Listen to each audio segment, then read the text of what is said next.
noches a todos. El título de este programa, de este proyecto, es Encuentro de Generaciones. Es un proyecto que incluye la lectura de las obras que hemos visto, este coloquio que tendremos ahora y un taller que estamos haciendo en el estudio de teatro. Me parece que sería muy bueno aprovechar la oportunidad de tener aquí a un joven autor y director, Kevin Ritzberger, a un experimentado actor, Elmar Rogoff, y poder conversar un poco acerca de la situación actual del teatro alemán, visto por uno y por otro. A mí lo primero que me gustaría preguntarles y abrir el coloquio sería, ¿qué es lo más destacado que a juicio de ustedes está sucediendo en el teatro alemán en la actualidad?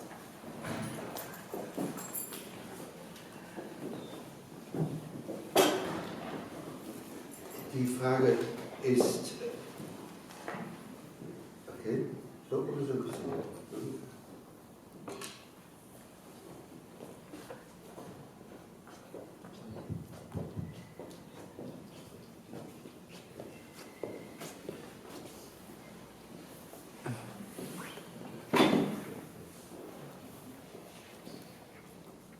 Was?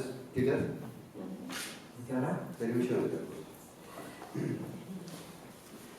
Ich glaube, dass die Frage im Allgemeinen kaum zu beantworten ist. Nach meiner Erfahrung und meiner Beobachtung, die Beobachtung ist sehr, sehr schmal, weil ich selber arbeite und nicht durch Deutschland fahren kann, um möglichst viele Stücke zu sehen. Also nach meiner Erfahrung ist das Theater vielgestaltiger geworden, offener. Die selbst, also klassischen Stücke, ja, ja, Entschuldigung, ja, gut, ja, gut. Sí, la pregunta dice Elmar que es muy difícil responderla en su conjunto. Va a hablar de su visión, de cómo él lo ve, y claro, él dice que su visión está un poco limitada porque él trabaja como actor, entonces no tiene tiempo de dedicarse a ver a otros actuando. Ich weiß nicht genau, wann das passiert ist, aber nach meiner Meinung so jetzt 10, 15 Jahren hat das begonnen, dass die Theaterformen reichhaltiger, vielfältiger geworden sind. Man bleibt nicht mehr bei der einen Dimension auf der Bühne, räumliches Arbeiten und sprachliches Arbeiten. Hace 10, 15 años, piensa que el teatro se ha vuelto mucho más abierto, hace como 10, 15 años, tanto el espacio como, bueno, todo se ha vuelto mucho más polifacético. Es hat vielleicht damit angefangen, dass in einigen Theatern Regisseure die Stücke zertrümmert haben, dass sie in Einzelteile zerlegt haben und sie in einer anderen Reihenfolge oder in einer anderen Gewichtung dann wieder zusammengesetzt haben. Todo empezó, creo, cuando algunos directores dejaron de concebir la obra como una unidad, sino que la dividieron en muchas partes y la presentaron de esta manera. Aus dem Gefühl heraus, dass das klassische oder gewohnte Erzählen eines Stückes vor allem an jungen Menschen vorbeigeht. La forma de contar la historia ahora tiene que ver con la gente más joven. Und das ist jetzt nicht, dass die Jungen, nach meiner Erfahrung, dass die jungen Leute gelangweilt sind, dass sie zu dumm sind, dass sie kein Theater sehen wollen. Y eso no tiene nada que ver con que, en su opinión, los jóvenes sean tontos o que no tengan experiencia o que no quieran ver teatro. Aber ihre Welt, die Welt ist so viel reicher geworden an Medien, an Assoziationsräumen, Ja. Pero su mundo es mucho más complejo, mucho más abierto en cuanto a medios, asociaciones. Und deswegen können Sie nicht, ich sage es jetzt etwas platt, aber deswegen reicht es nicht, ein Barockstück, sagen wir Calderón oder so etwas, in der Art zu erzählen, wie es im Barock möglich war. Y por eso una obra de teatro, por ejemplo, barroca, digamos, de Calderón, no es suficiente para contar las cosas. Sondern wenn wir das machen, beginnen die Regisseure, die Schauspieler mit, indem sie ihre ganze Welt einbringen. Si lo hacemos así, la única forma de poderlo hacer así es cuando los directores o los actores incluyen su propio mundo. Das war sicher immer schon so, aber jetzt ist es besonders deutlich, weil es wird Film eingebaut, also als Mittel im Theaterstück. Esto probablemente siempre ha sido así, el hecho de que la gente incluya sus propias vivencias, pero ahora es mucho más claro. Por ejemplo, se están metiendo películas dentro del teatro. Musik, wie sie zu hören ist im Radio. La música, como se escucha en la radio. Und das ist ja schon wieder ein altmodischer Begriff, Radio, also wer wird noch Radio? Sí, aunque por cierto la que decimos radio es un concepto de moda, porque ya nadie escucha en la radio. Ja. iPod heißt das, glaube ich, oder? iPod. iPod, sí, se llama iPod. Ja. Und viele andere Dinge, die Sie kennen, die uns umgeben. Also einmal, ich sage gerne, das neue Theater entstand in der Zeit nach dem Film Matrix.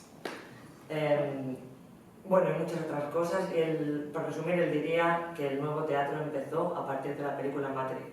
Wir können jetzt mit allem spielen. Das ist das Neue, mit allem spielen. Der Zeit, den Bildern, der Kontinuität der Erzählung.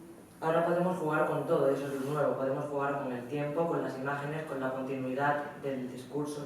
Zum Beispiel, dass ich als Schauspieler, ich gehe auf die Bühne und fange an, eine Rolle zu spielen, kann aber etwa in der nächsten Szene sagen, das hat mir jetzt nicht gefallen, ich möchte das anders machen, ich möchte das normal machen.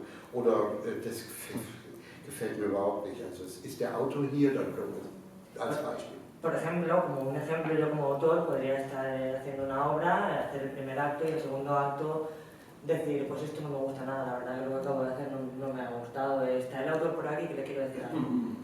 Und also ich frage, es ist neu, daran ich merke bei meinen Kollegen, also speziell den jungen Kollegen, ich weiß gar nicht, wie die das zeitlich schaffen. Die kennen alle Lieder, die kennen, also was so in den Charts ist, die kennen alle Serien, Fernsehserien und Comics, Bücher und also ich weiß nicht, die müssen das auch Multitasking, also die müssen das den ganzen Tag parallel hören. Das ist ganz eigenartig.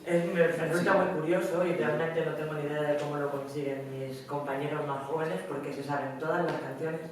Ja. Se saben todas las canciones, conocen todos los libros, conocen todas las cosas. Yo no sé cómo lo hacen, deben de estar las 24 horas dedicándose a eso, o son multitasking, o no comprendo cómo son. Ja. Pero y en este caso tú, como un actor de experiencia, ¿cómo te sientes con respecto a estos jóvenes? Bitte? Ja, das ist aufregend, weil also ganz neue Sehweisen für Stücke entstehen. Man spielt dann ein Stück, was man vielleicht kennt, oder man geht in diese Stücke rein, wie ich sie heute Abend versucht habe vorzustellen. Und das sind absolut neue Welten, neue Räume. Es muy interesante, es muy excitante porque es una nueva forma de verlo todo. Uno coge una obra antigua tal y como se concibe hoy, o incluso una obra como la que hemos intentado presentar, y te das cuenta de que es otro concepto. Und im besten Fall ist es ein intelligentes Theater, weil man immer wieder auf das Theater als Kunstform auf das aufmerksam macht, eine Distanz wieder schafft. Früher hieß das der Verfremdungseffekt von Brecht. Und man macht eine Distanz, die zum Nachdenken anregt, Dann nimmt man aber wieder hinein, und der Humor ist auch, also das Spiel mit dem eigenen Genre, wollte ich sagen. Ich glaube, die Hälfte habe ich. Okay. Ja. Creo que es una forma más inteligente de hacerlo. Fue Brecht el que habló del concepto de la distancia. Ja. Und das wird aber spielerischer, viel ironischer, viel spielerischer gemacht. Sí, y que ahora se ha vuelto todo como más juguetón, más sí, irónico, con más humor. Ja.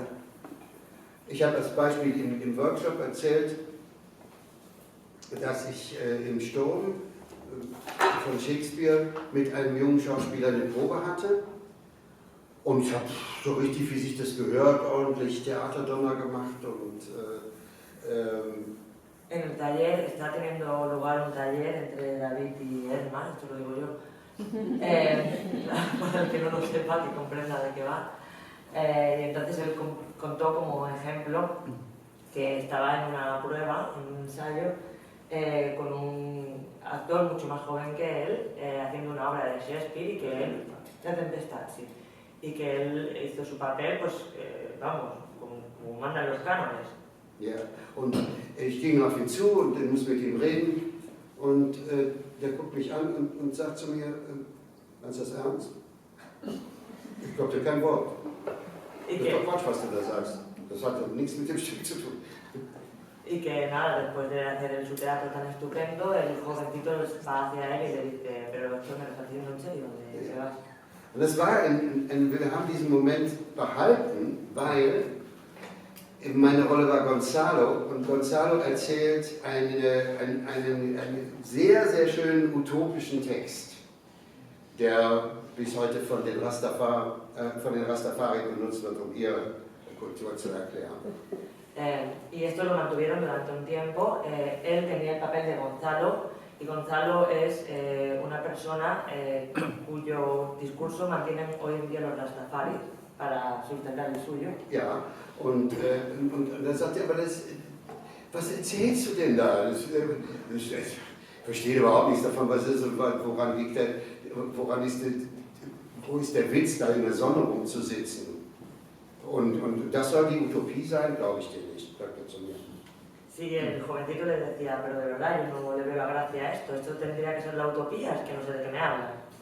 Und da ist mir klar geworden, ich muss das irgendwie einbeziehen, sein modernes Lebensgefühl, sonst erzähle ich, ja, wen interessiert das schon? Y entonces se convirtió en algo claro para mí, fue claro para mí que tenía que integrar su forma de concebirlo, porque si no, ¿para quién estoy hablando? Und das war dann, also mit einem kleinen Witz ist es mir gelungen, ich habe dann in den Text eingebaut und dann sitzen wir alle zusammen wie Brüder mit so einer Tüte in der Hand, blasen ein bisschen. Was ist das? Ja, genau. Ja, okay. Und das war ein Schlüssel, um zu sagen, ach, so könnte das gedacht sein.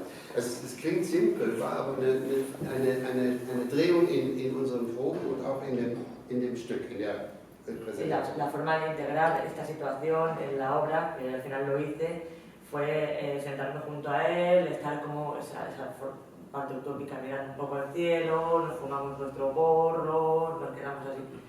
Ja, und was wir heute Abend getan haben, es ist sehr schwer, das theoretisch zu beschreiben, aber was wir heute Abend getan haben, ich erst allein und dann er, ist eigentlich ein Beispiel dafür. Man kann das jetzt im Bühnenbild tun und man kann das kostümieren, aber man kann auch sagen, wir setzen uns mal zusammen, jetzt hier heute Abend und lesen wir das mal, man deuten das mal ab. Esto que hemos hecho esta tarde es también un ejemplo de esto que estamos hablando. Decir, venga, vamos a sentarnos, vamos a leer esto. Podríamos habernos vestido para la ocasión, o no, como no lo hemos hecho, pero haber dicho, venga, vamos a leer un poco. Und das hat meines Erachtens, oder nach meinem Gefühl, eine Atmosphäre geschaffen, in dem einiges von den Stücken aufgeleuchtet ist. Also zusammen mit uns, was ich vorgegeben habe und wie sie mir geantwortet haben. Y en mi opinión esto ha servido para mostrar lo que estábamos hablando porque ha servido para crear una atmósfera en la que, bueno, yo he contribuido, pero vosotros me estabais respondiendo con vuestras reacciones. Y en tu caso, Kevin, ¿cómo te incorporas tú a esta corriente de teatro de mucho prestigio que ya viene de muchos años?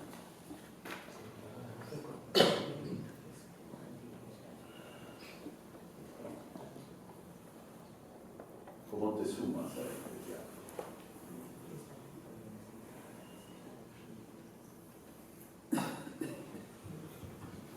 Bueno, ich habe Schwierigkeiten, so ein allgemeines Theaterverständnis zu beschreiben. Und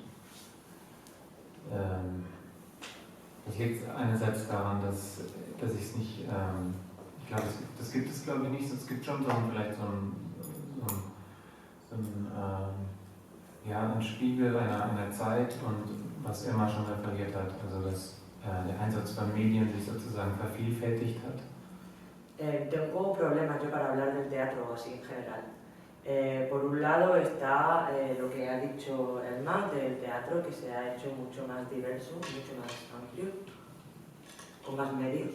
Und vielleicht gibt es auch sozusagen eine Rückbesinnung auch auf, ja, es gibt gerade eine Debatte, da wird der Realismus wieder gelobt und das ist vielleicht auch eine Rückbesinnung auf ein älteres Theaterverständnis, das aber jetzt versucht wird, im 21. Jahrhundert neu brauchbar zu machen und die Postmoderne wird sozusagen verabschiedet. Hay actualmente un debate según el cual lo posmoderno se está dejando de lado y se está revalorizando esta forma de entender el teatro en el siglo XXI. Und für mein Verständnis oder für das, was ich tue, auch selbst, ist das jetzt gerade aber auch mehr eine Scheindiskussion, weil ich glaube, dass zumindest das, so wie ich meine Arbeit verstehe, dass man sozusagen sich ja immer als Autor oder als Regisseur das nimmt, was da ist, also was bisher erarbeitet worden ist und versucht es für sich selbst brauchbar zu machen. Y para él esto es una especie de casi de discusión fingida, porque él lo que hace es coger lo que está ahí y convertirlo en algo útil. ¿En algo? Útil. Ich habe zum Beispiel ein Faible für Spiel im Spiel oder Stück im Stück. Das gibt es einige Male in meinen Theaterstücken. Spiel im Spiel, Stück im Stück. Ja. Él juega mucho, por ejemplo, con la representación dentro de la representación, o el que haya una obra dentro de la obra. Das heißt, was Elmar angedeutet hat, dieses Aussteigen und Kommentieren, das hat für mich oftmals einen hohen Reiz. Sí, de lo que hablaba Elmar, lo de parar y comentar, el incluir, eso es para él muy interesante. Also, um ein Beispiel zu nennen, als ich vor vielen Jahren schon mich mit der Tragödie, die im Mittelmeer stattfindet, tagtäglich beschäftigt habe, habe ich mich entschieden, das als Stück im Stück sozusagen zu klammern, weil mir der unmittelbare Zugang dazu eigentlich unmöglich schien. Cassandra, ja. Por ejemplo, él escribió una obra que se llama Cassandra, que tiene que ver con una tragedia que sucede en el Mediterráneo. Entonces, para distanciarse, lo que hizo fue meter las intervenciones entre paréntesis, ¿no? Y era como una obra dentro de la obra. Und ich kann vielleicht noch sagen, einfach rein persönlich, ich habe vor 10 Jahren, als ich angefangen habe im Theater zu arbeiten, entschieden, dass ich mir die Gegenwart selbst erarbeiten muss und sie beschreiben muss und habe mich entschieden, keine klassischen Stücke aufs Theater zu holen. Ich liebe zwar diese Texte, auch das kann ich jetzt nicht verallgemeinern, aber ich habe mich entschieden, sozusagen der Gegenwart ins Auge zu gucken. Sí, de hecho esto es una elección personal, pero hace 10 años, cuando empecé a escribir teatro, decidí decantarme por temas de actualidad, por lo que está pasando ahora, mirar a la realidad a los ojos y no decantarme por la forma clásica de hacer teatro. Und wenn ich das, dann sehe ich immer noch sehr viel im Theater sozusagen die alten Stücke, an die der iPod angestöpselt wird. Und das interessiert mich selbst nicht und deswegen habe ich da entschieden, anders zu arbeiten. Y él se decidió precisamente a trabajar de otra forma porque él ve que en obras antiguas, en obras más clásicas, se coge de pronto y aparece un iPod y eso a él personalmente no le interesa. Así que se decidió a trabajar. Und da könnten die Theater meines Erachtens immer noch mutiger sein. ¿Bien? Die Theater könnten da noch mutiger sein. Y los teatros podrían ser aún más valientes. Es gibt ja viele Autoren, Hay muchos autores. Privatsautoren. Hay muchos autores actuales.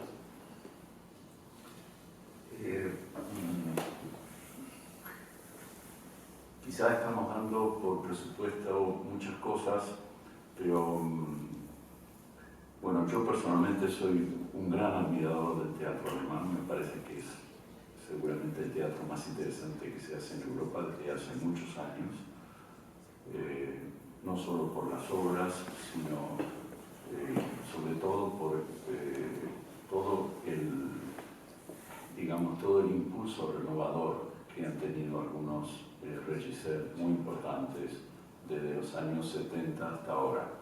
Hay que pensar que el teatro alemán es un teatro enormemente subvencionado. Hay seguramente 500 teatros estatales que gozan de subsidio, y el subsidio es muy importante porque cada teatro tiene su elenco, tiene su compañía de ópera, tiene su compañía de ballet, aparte del elenco estable, ¿no? De manera que, en fin, las veces que yo he podido trabajar como director en Alemania, uno se encuentra ante una maquinaria que funciona muy bien, que funciona de una manera muy engrasada, de una manera muy eficiente. No tenemos esa experiencia ni en Argentina, que es mi país de origen, ni en España, donde bueno, estoy residiendo desde hace ya 13 años. Tenemos aquí un teatro que no se puede, digamos, no se compara en términos de creación, de nivel de creación y sobre todo el nivel de audacia. Digo esto porque, bueno, para ubicar un poco de qué estamos hablando, ¿no? ¿Qué nivel de discusión, en qué nivel de discusión estamos? Yo no sé qué pensáis vosotros, o qué dudas o qué inquietudes aparecen, ¿no?, con respecto a esto. Yo quisiera decir algo. El aspecto formal, por ejemplo, del teatro de los últimos años que yo conozco, que he visto desde que estoy en Europa, es bastante variado. O sea, el multimedia es una cosa que ya está desde hace muchos años en realidad.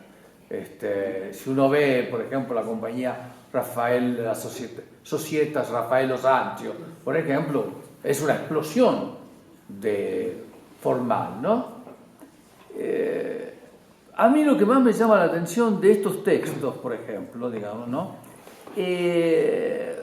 No es tanto las posibilidades formales, que pueden ser interesantes, yo no lo sé, no sabría detectarlas en realidad, cuanto que hablan del malestar de la civilización, que son, digamos, en un modo un poco elemental. Yo en general concibo un texto teatral como la narración de una serie de hechos, ¿no?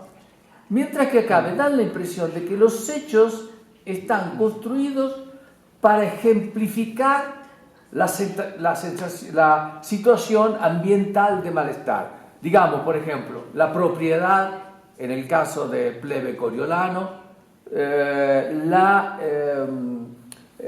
por ejemplo, la masificación turística en el caso de la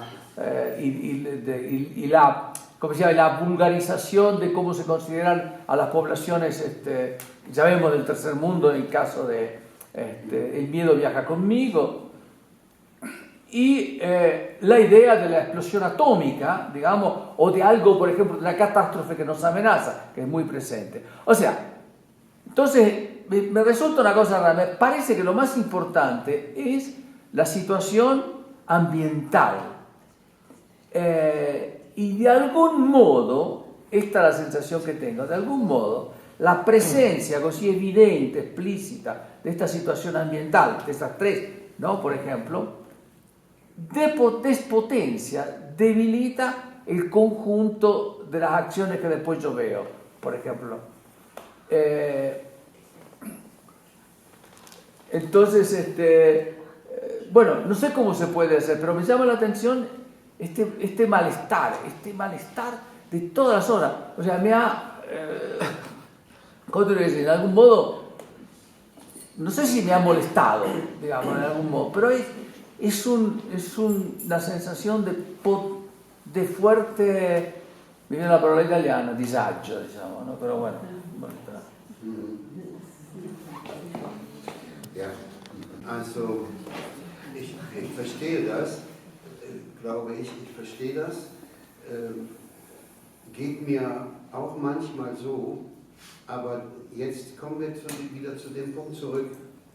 Auf der Bühne das sind Texte, die Texte selber sind vielleicht eindimensional, affirmativ. Te entiende y dice que a él le pasa lo mismo, pero que en el escenario los textos son unidimensionales, son afirmativos. Aber jetzt kommt eben dieses Spielerische und das Menschliche auf der Bühne kommt dazu. Das kann man ja sagen, also wie zum Beispiel heute Abend, das habe ich ja auch bewusst so gemacht, dass ich Frauentexte gesprochen habe oder Mädchentexte, und so fängt es ist ein Vorschlag, ein spielerischer Vorschlag zu sagen, da ist was Zartes, was in dieser Welt durchaus leben will. Pero que luego hay que añadir, bueno, lo dramático en el sentido de representativo, ¿no? Lo juguetón y lo personal, y eso da otra dimensión. Y él dice que eso es lo que ha hecho, por ejemplo, esta tarde, cuando ha cogido textos de mujer para representar. Y hay que añadirle lo humano al texto, que era unidimensional, le añades lo humano. Und das ist eigentlich dann das, wo ich habe Schwierigkeiten gehabt und habe sie noch. Es wird auch sicherlich noch Diskussionen geben, also auch mit Kevin, was ist das für ein Stück, da habe ich auch meine Schwierigkeiten drin. Aber wenn es ist auf einmal ganz komisch, dass sich das auflöst, wenn ich das anfange zu lesen. Laut zu lesen, meine ich. Also das beim Lesen und wieder, Gottes Willen, was habe ich mir denn da angelacht? Que sí, que esa discusión él la tiene también cuando le llega un texto, a veces dice, pero ¿esto qué es? Y esa discusión también la podemos tener con Kevin, pero que cuando empieza a leerlo, se pone en situación, de pronto profundiza en el texto. Und im Spielen ist es mehrdimensional. Y cuando se representa, se vuelve pluridimensional. Ja, das hoffe ich. O eso es lo que él espera.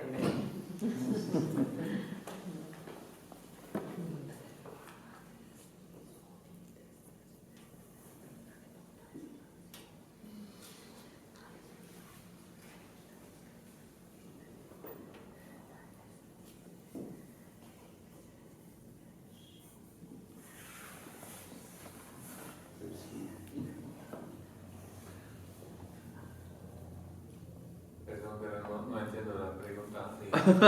Sí, le estaba resumiendo, es que no lo podía. En realidad no es una pregunta, es una sensación que yo tengo, digamos. En todo caso, es una reflexión. tú me podrías decir, yo no lo siento o no lo sé. Es una sensación que tuve, digamos, el fuerte malestar que respiran estas obras y que están ancladas las acciones en determinadas problemáticas muy explícitas, ¿no? que citaba, la propiedad, la masificación turística y la catástrofe, digamos, ¿no? No es una pregunta, es una reflexión. En todo caso, te la formulo como pregunta. ¿Tú lo sientes?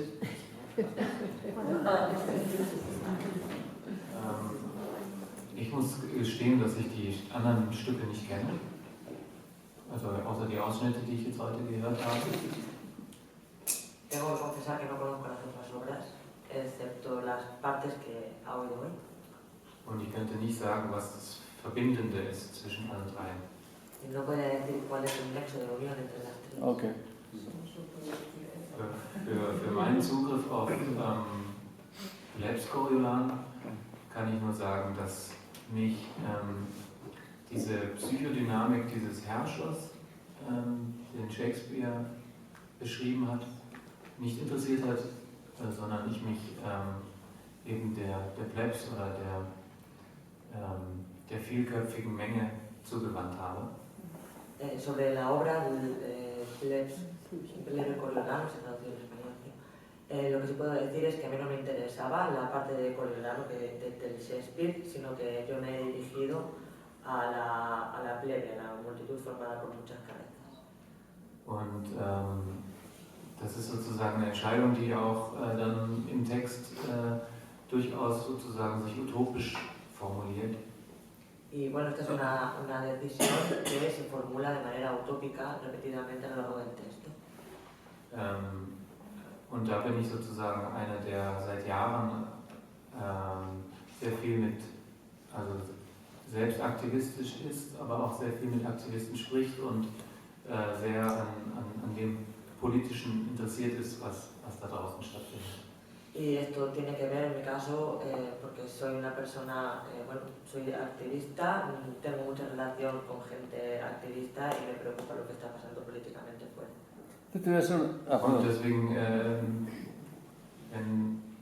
das müsste man dann wirklich angucken, ob da jetzt ein Zynismus rüberkommt, dass das entsteht, der Eindruck.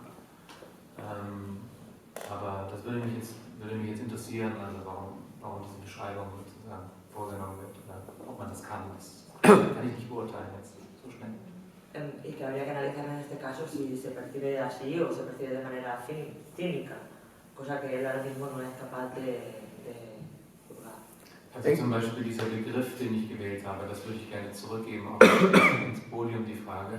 Ich habe sozusagen Anfang des 17. Jahrhunderts, als Shakespeare das Stück geschrieben hat, gab es die ersten Einhegungen, Enclosures heißt es bei Karl Marx.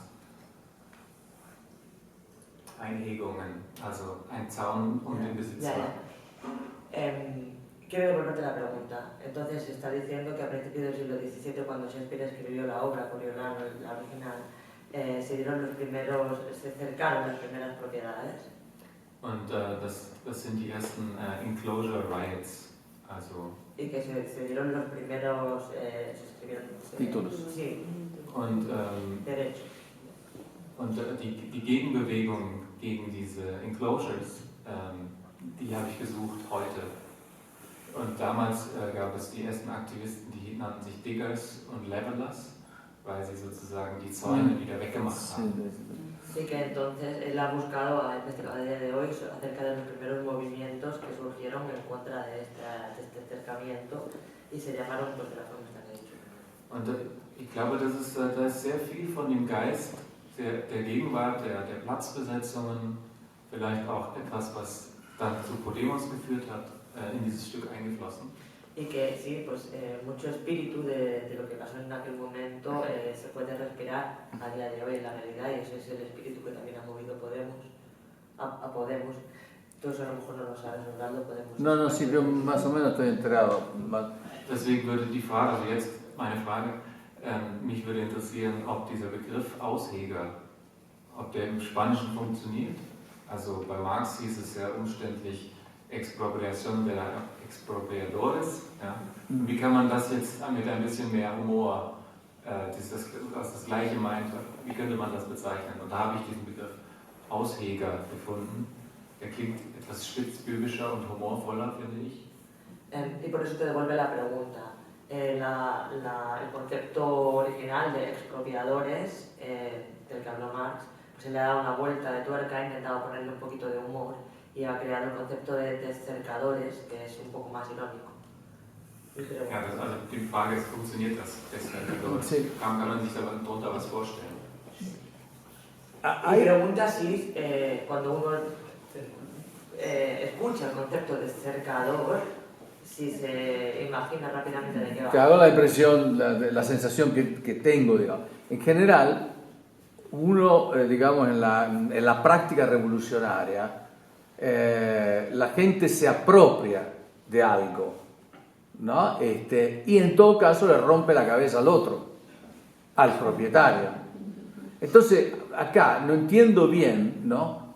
¿Por qué el que quiere, digamos, quitar los límites, los cercos, por qué se tiene que hacer daño? ¿Por qué es el instrumento del hacerse daño para obtener, digamos, que no haya límites, que no haya fronteras? Que no, en última análisis, metafóricamente, que no haya propiedad. Das ist keine Antwort auf meine Frage. ¿Eh? Ich habe Ihnen das gefragt. Jetzt hat er gegeben was. Sí, ahora te responderá, pero que no has contestado a su pregunta, la pregunta que yo te he formulado. El concepto de descercador se comprende, él no quería utilizar el concepto de enajenado, expropiador, porque quería hacer algo más humorístico. Entonces escogió descercador. ¿Funciona el término cuando tú oyes descercador? ¿Lo comprendes? Sí, lo entiendo intelectualmente. Intelectualmente yo sé que, por ejemplo, un cerco, se quita un cerco. En la funcionalidad teatral yo no lo entiendo, sinceramente. No lo percibo como una materia dramaturgica, no me doy cuenta. En cambio, claro, yo sé que quitar, me parece que descercar sería quitar un cerco. Acá hay un cerco, hay un límite, yo lo quito y paso, ¿no? Eso lo entiendo intelectualmente. No lo entiendo en la obra, te quiero decir, no lo entiendo y no entiendo, o mejor dicho, es curioso esta cosa, de que yo me pego en la cabeza para robarle a una. ¿Por qué no le pego a ella directamente?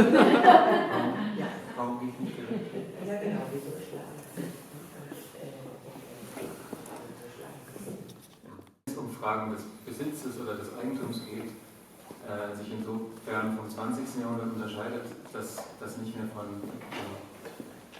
nicht mehr die eine Party, also die eine Partei sozusagen die Avantgarde ist, eine Arbeiterbewegung, wie es früher hieß, und dass die Besitzverhältnisse nicht über Zwangskollektivierung umgesetzt werden, also auf den Kopf gestellt werden, sondern dass es eben heute eine andere Form der Gewaltlosigkeit gibt, die eher an den Spanischen Bürgerkrieg erinnern und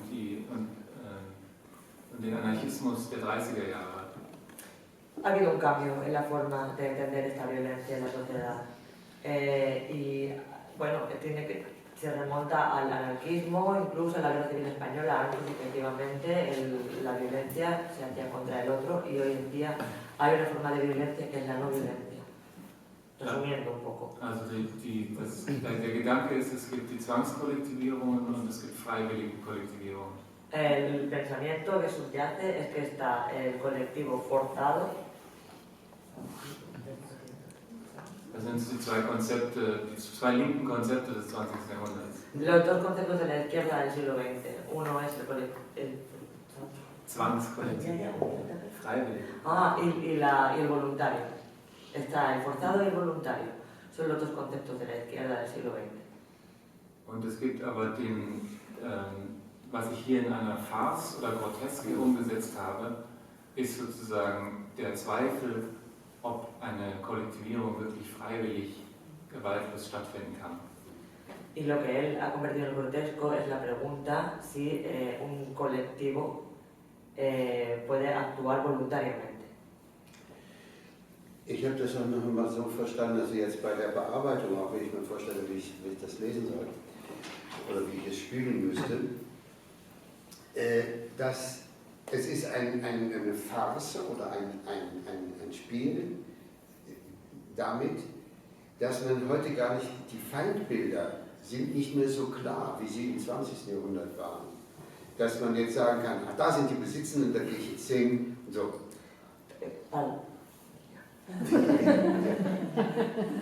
Cuando me lo estaba preparando el texto para ayer y para leerlo aquí, me he dado cuenta de que no existía el concepto de propiedad como normalmente lo conocen.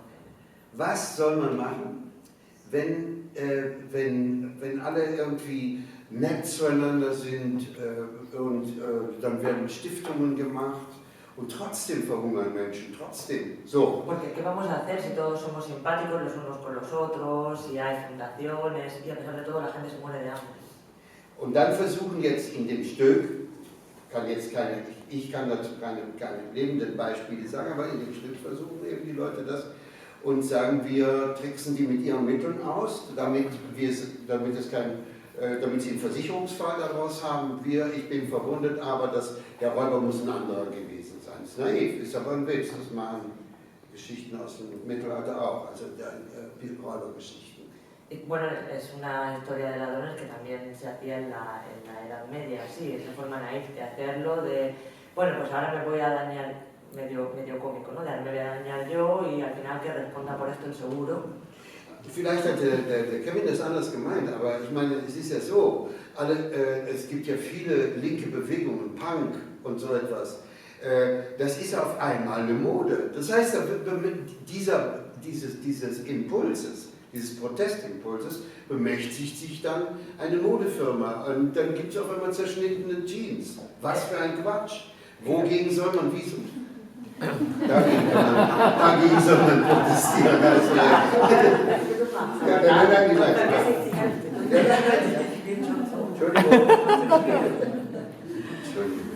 Also, Sí, en los movimientos de izquierdas empiezan como movimiento y es una protesta y es todo muy legítimo y muy estupendo y de pronto el punk, por ejemplo, se vuelve en moda y entonces ya deja de ser un movimiento de protesta y hay vaqueros punk. ¿Qué coño es todo eso? Und so das war dann der Punkt, dass also selbst wenn du es anders gemeint haben solltest oder andere assoziiert, natürlich musst du andere Gedanken, hast du andere Gedanken. Das war der Schlüssel, wo ich da reingekommen bin, glaube ich. No sé si estaba pensando exactamente eso cuando escribió la obra, pero esa es la clave que a mí me ha dado pie para entrar en ella. So, also das ist natürlich schwer, jetzt in einer Lesung zu machen, dass die Farce dabei rauskommt oder eben die Bouffonnerie. Es difícil que en una lectura así tan corta salga a colación el sentido de farsa, de grotesco, de broma, de Bouffonnería. De bufón, sí. Es que la obra se llama Una farsa de ladrones. Es el subtítulo, se llama Plebe Coriolanus, una farsa. ¿Puedo hacer una pregunta? A mí, bueno, entré tarde y me costó seguir la traducción, pero me resulta muy interesante todo lo que están hablando ustedes ahora. O sea, yo capto más lo que están hablando. Y dos preguntas, la de la izquierda voluntaria y la izquierda forzada, y lo que estaban mencionando recién, a mí son cosas que yo vivencio y que veo y que leo, etc. Es el tema de que cómo todo está incorporado al sistema en el sentido de marketing, que es un poco, digamos, que es la ideología capitalista, que es la que está, de repente transforma todo eso en un producto de consumo. Sí,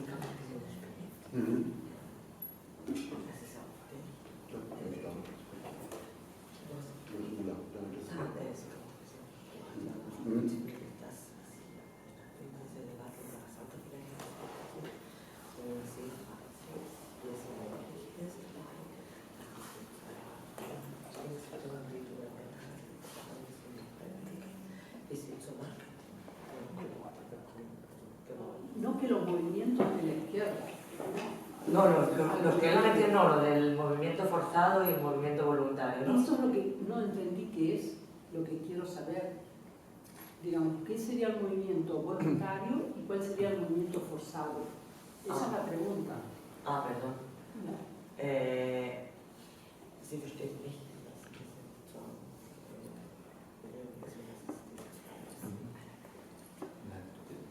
Bestandskollegium ist die Geschichte des Ostkommunismus. El forzado es la historia del comunismo del Este. Seit 1917. Ah, ok. Sí, me imagino que será, bueno, pues la dictadura, pero de izquierda, ¿no? Que se refiere a eso. Bueno, siempre Und es gibt ja nur wenige Bewegungen, die es anders versucht haben. Deswegen habe ich den spanischen Anarchismus genannt. Sí, lo que entendí. Sí, sí, está claro ya lo que se refiere. Elemental, digamos. Bueno, bueno. yo que haga la pregunta a Javier y quiero pues agradeceros el que habéis estado aquí. Tenemos que cortar porque ya llevamos un buen rato con la charla y os invitamos a todos afuera en el jardín, aún hay una copita de vino y podéis seguir charlando con ellos. Vale, Javier, haz la pregunta. Es cortita. Son dos preguntas, porque bueno, a mí me interesa preguntar una cosa que viene sobre el proceso de escritura de Plebe Coriolano. La primera de todas es cuánto tiempo tardó en escribir la obra, incluyendo el proceso de investigación y de pensar el tema, cómo germinó, cuánto tiempo tardó en germinar, cuánto tiempo tardaste en escribirlo. Y segundo, que es una derivada respecto a esa, es cómo funciona tu cabeza a la hora de escribir, es decir, si piensas de manera estructurista, que yo creo que no, o si te manejas más por impulsos, es decir, si prefieres escribir teatro imperfecto, pero que sea emocional, o Espera un momento, más no me ha estructurista. oído una palabra precisa, Perdón.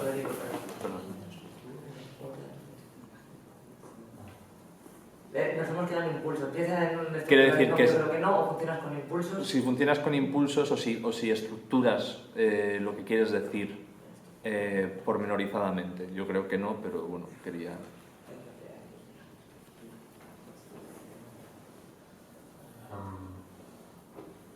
Ja, also Struktur ist es eher nicht so am Reißbrett entworfen. Ich denke auch nicht so sehr stark in Figuren oder sich entwickelnde Figuren. No piensa en estructura, desde luego, ¿no? Y tampoco piensa en personajes que se vayan desarrollando como tales. Also ich habe ungefähr ein Jahr gebraucht, normalerweise, so wirklich von der ersten Idee bis zum fertigen Skript. Un año desde la primera idea hasta la forma definitiva. Und da gibt es halt dann verschiedene Phasen, dann legt man es auch mal weg und dann gibt es verschiedene Impulse, verschiedene Situationen, die aufkommen. Manche Dinge machen auch wahnsinnig Spaß beim Schreiben, gerade diese Auslegerphase, also dieses sich selbst verwunden. Also das hat uns sehr großen Spaß gemacht, es entsteht sehr schnell. Andere Monologe reifen dann und werden sehr vielfach überarbeitet. Tienes que dejarlo reposar a veces, porque hay partes que te divierten mucho y que son muy divertidas, como, bueno, partes más divertidas, no me acuerdo cuál has mencionado. Y hay otros como monólogos más complejos que hay que dejarlos pues que vayan creciendo.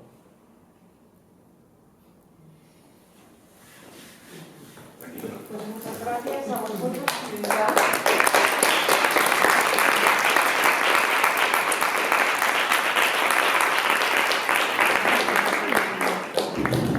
Ich danke Ihnen, dass ich hier sein durfte. Les agradezco a todos que hayan venido.